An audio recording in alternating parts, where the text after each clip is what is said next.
Friends, let's dive into the mystery of the value of pi.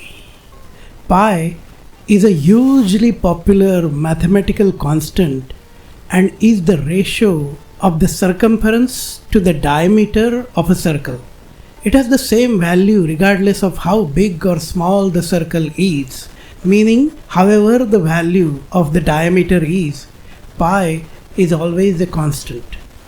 In the schools, we learned that pi is equal to 22 divided by 7.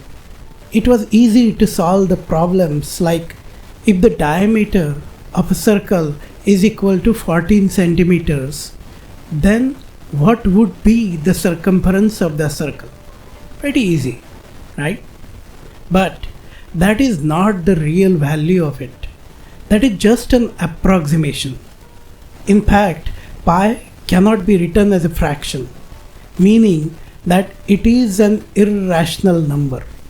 So, who arrived at that value of 22 divided by 7 and how? Let's dive into some history here. Babylonians in the 1900 to 1600 BC estimated the value of pi as 3.125. It is found on a clay tablet used at those times and gives the value as 25 divided by 8, which is equal to 3.125. It was good enough for them to build the canals and walls and everything what they built. Then the ancient Egyptians in around 1650 BC used math for building pyramids and farming. The Rhind mathematical papyrus, an ancient paper which is found in the British Museum, has a formula which treats the value of pi as 16 divided by 9 squared, which is approximately equal to 3.1605. The famous Greek mathematician Archimedes in around 250 BC used the method of exhaustion to find the circumference of the circle by inscribing and circumscribing it with polygons with increasing number of sides sequentially to get to the approximate value of pi. Let's see. Hexagon is a polygon with number of sides as 6. Here the inscribed hexagon, which is within the circle, has a perimeter of 6 times r. R is the half of the diagonal, which is the same as the radius of the circle. Because it's an isosceles triangle, the side of the hexagon is also equal to r, which means the perimeter is 6r and the perimeter to diagonal ratio is 3. Now if we look at the circumscribed hexagon, which is outside of the circle, meaning the side of the hexagon is a tangent to the circle, we can see that half of the side x is equal to r tan 30, which is equal to r divided by root 3. With that, we can calculate the perimeter as 4r times root 3, which means the perimeter to diagonal ratio is 3.4641. So, the ratio of the circumference to the diagonal of the circle must be between 3 and 3.4641. Now, when we keep on increasing the sides of the polygon and keep on doing this calculation of inscribed and circumscribed polygons, the value of pi must be between those two, and we can get to the approximation of that. And this is what Archimedes did. He went on to increase the number of sides of the polygon from 6 to 12 to 24 to 48 to 96. At 96, he found that the value of pi is between 3.1408 and 3.1429.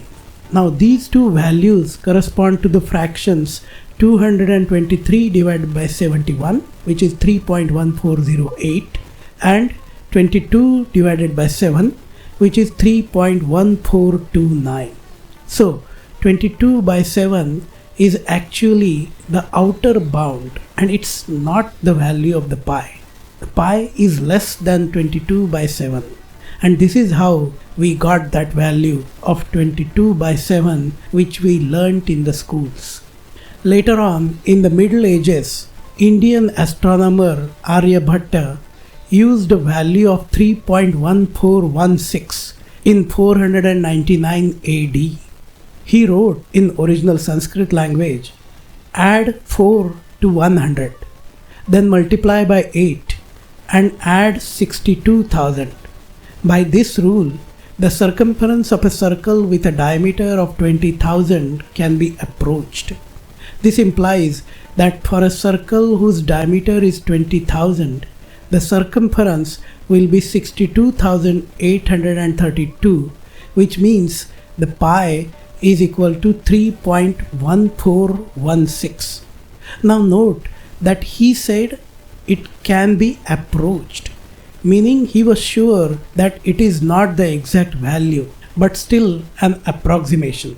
Then many others who were Chinese, Persian, Austrian mathematicians kept on increasing the decimal place of the value subsequently.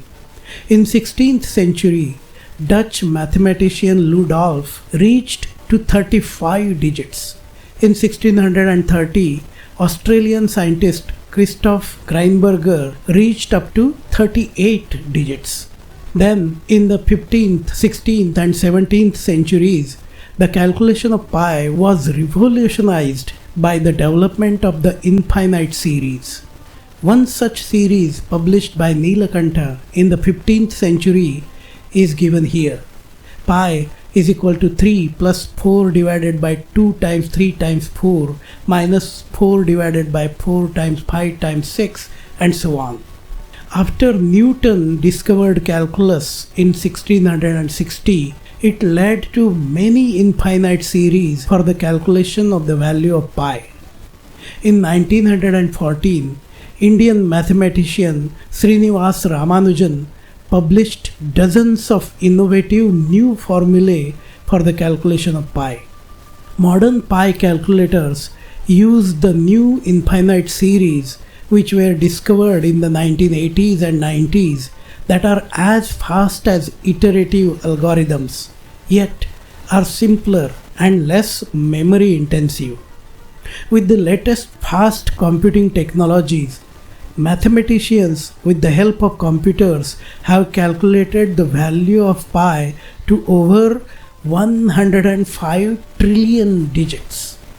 Now it is important to note that about 40 digits of pi are enough to measure the entire universe accurately, and that value of pi is 3.141592653589793 and so on. Where the symbol came from? In 1706, Welsh mathematician William Jones used the Greek letter pi to represent the ratio of the circumference to its diameter. And why would that be? Because the letter pi is the first letter of the Greek words periphery and perimeter, that is the circumference.